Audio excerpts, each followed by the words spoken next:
DSC preparation కి మిగిలిన తక్కువ సమయాన్ని డిఎస్సి 2024 యాప్ లేదా DSC2024.com తో జాబ్ ని సాధించండి.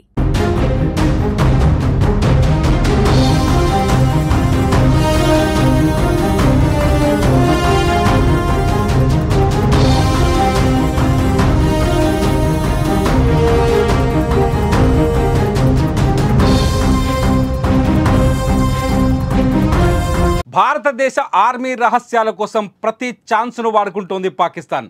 భారత ఆర్మీని దొంగ దెబ్బ కొట్టేందుకు ఇప్పటికీ కూడా ప్రయత్నాలు చేస్తోంది.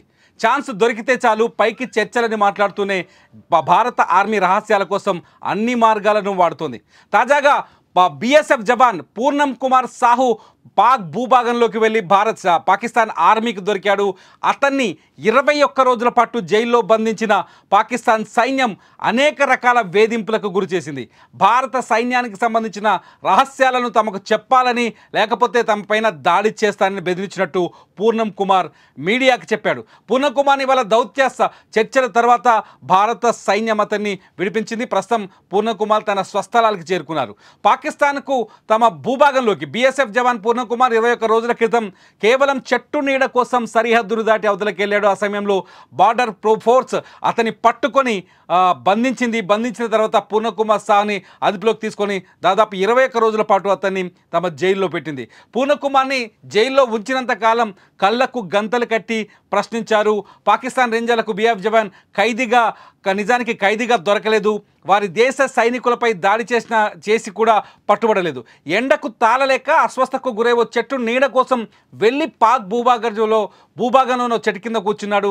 ఆ చెట్టు తమ భూభాగంలో ఉండడంతో ఏప్రిల్ 23న పూర్ణం కుమార్ సాహును పాక్ రేంజర్లు అదుపులోకి తీసుకున్నారు. రూల్స్ ప్రకారం అయితే గంటల్లోనే ఇటువంటి జవాన్లను విడుదల చేయాలి.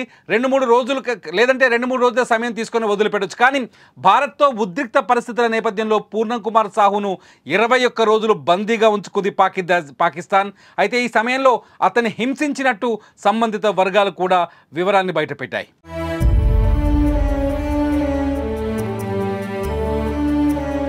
పూర్ణం కుమార్ సాహు దొరికిన తర్వాత వారికి తన పరిస్థితిని వివరంగా చెప్పాడు సాహు.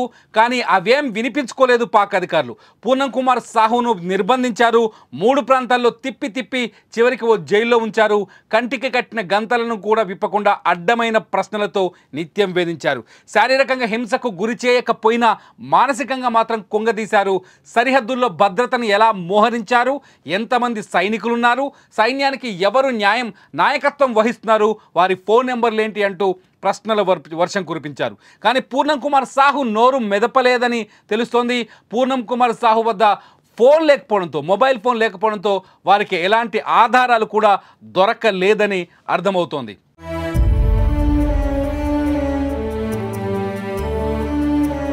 పూర్ణం కుమార్ సాహును ఇండియాకు పంపించేందుకు పాక్ చాలా కాలయాపన చేసింది. జవాన్ విడుదల కోసం 2 దేశాల భద్రతా దళాలు 6 సార్లు చర్చలు జరిపాయి. కానీ విడుదల చేయలేదు. కానీ ఎప్పుడైతే మే మొదటి వారంలో రాజస్థాన్లోని శ్రీనగర్ సమీపంలో మన భూభాగంలోకి ప్రవేశించిన పాక్ రేంజర్ మహమ్మదుల్లాను బీఎస్ఎఫ్కు చిక్కాడో అప్పుడే దారికొచ్చింది పాకిస్తాన్. అతన్ని పావుగా వాడుకొని పాక్పై భారత్ ఒత్తిడి తెచ్చింది. దీంతో రాజీకొచ్చిన పాకిస్తాన్ మే 14వ తేదీన విడుదల చేసింది.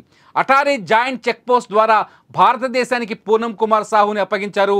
అయితే అతడిని పాక్ సమాచారం కోసం చిత్రహింసలు చేసిందనే వార్తలు బయటకు రావడంతో ఆ దేశంపై ఇప్పుడు తీవ్ర ఆగ్రహం వ్యక్తమవుతోంది.